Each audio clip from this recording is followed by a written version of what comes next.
கீத வினோத மெச்சு குரலாலே கீருமையார் முடித்த குழலாலே நீதியிலாதழித்து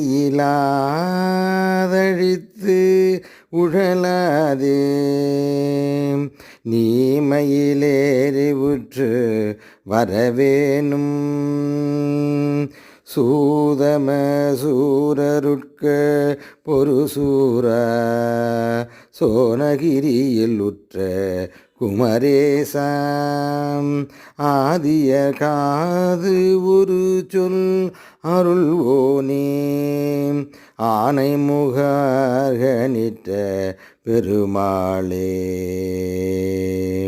ஓம் நமச்சிவாய.